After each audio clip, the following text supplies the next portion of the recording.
Good morning, students. How are you today?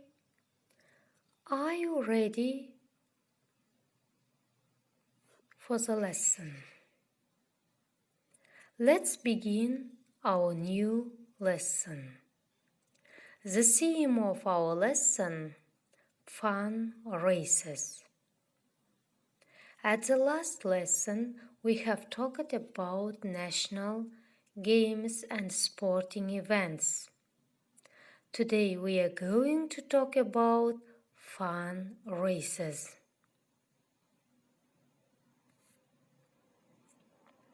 Lesson objectives of our lesson: discuss and talk about unusual fun races. Practice relatives and consolidate information in a text. Now look at the pictures. What can you see in these pictures? Now complete this chart. In the first column, write what do you know about these races, and in the second column, write what would you like to know. Write 3 questions. What would you like to know?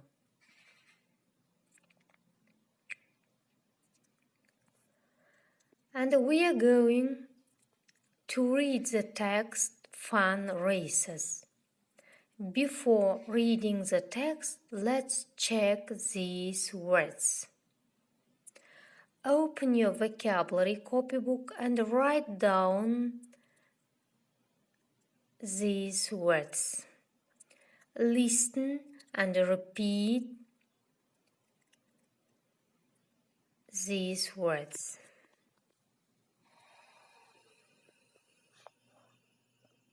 At a snail's pace.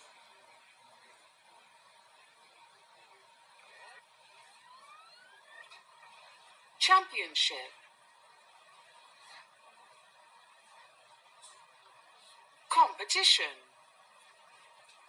Cross. Field. Hilarious. Local. Outer. Paddle. Pound. Reach. Spray.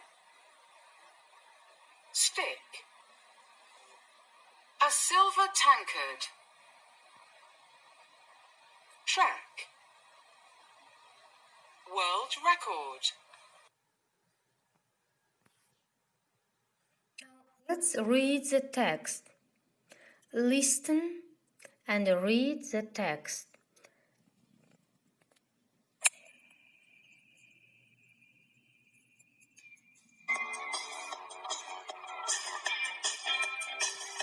Fun races.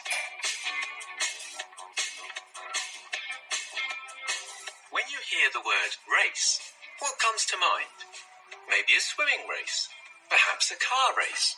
Well, for the people of Congham and the Isle of Man, they think of snails and tin baths. Let's find out more about these unusual races from 2 of our readers.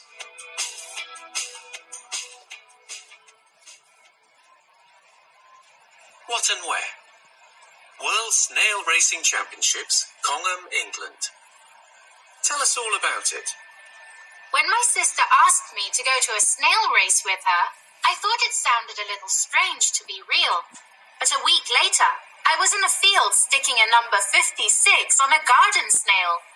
We decided to call our snail Lewis, after Formula One's Lewis Hamilton. Eventually, a farmer called Neil sprayed water on a table to help the snails move, then told us to put our snail on a circle inside another bigger circle. Neil shouted, "Ready, steady, slow," and the snails were off. Sort of. The track is only 13 inches, but they move, well, at a snail's pace. Lewis reached the outer circle in 3 minutes, 35 seconds, and came third in his round. The world record is 2 minutes by a snail called Archie in 1995. Hopefully, this year's winner enjoyed his prize, a silver tankard full of letters. I can't wait to take part again next year. Sarah, London. What and where? World Tin Bath Championships, Isle of Man. Tell us all about it. Last summer, my Uncle Tom took part in the Tin Bath Championships in Castletown Harbour on the Isle of Man, which is between England and Ireland. I really wanted to go with him to watch the race, so he agreed to take me. Uncle Tom found his old tin bath and made some paddles.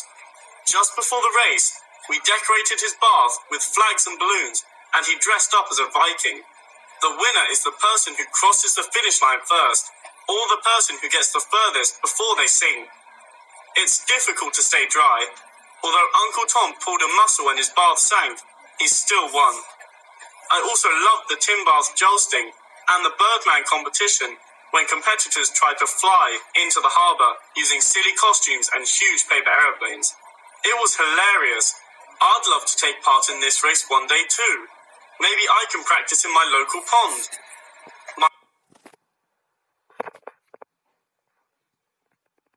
Now, let's mark the following statements with a true or false.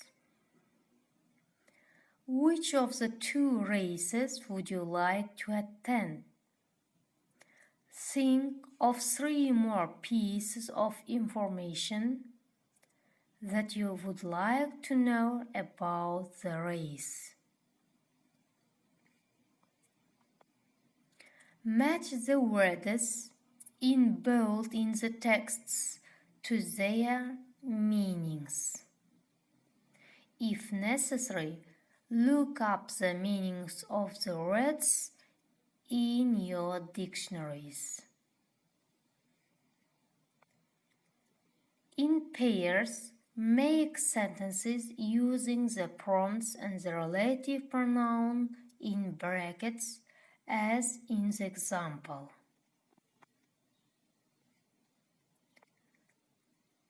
Now, you have read the text about fun races, and at the beginning of the lesson, you have completed these 2 charts.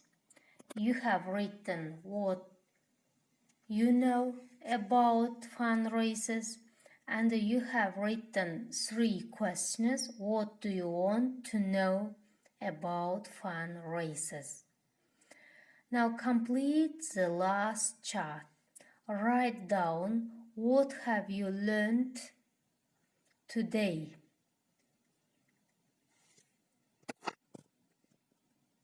Write down your homework. Exercise 99, page 19. Your task is to write a postcard. You must write about name of race, location, details of race, and how you feel. Today, we have talked about unusual races.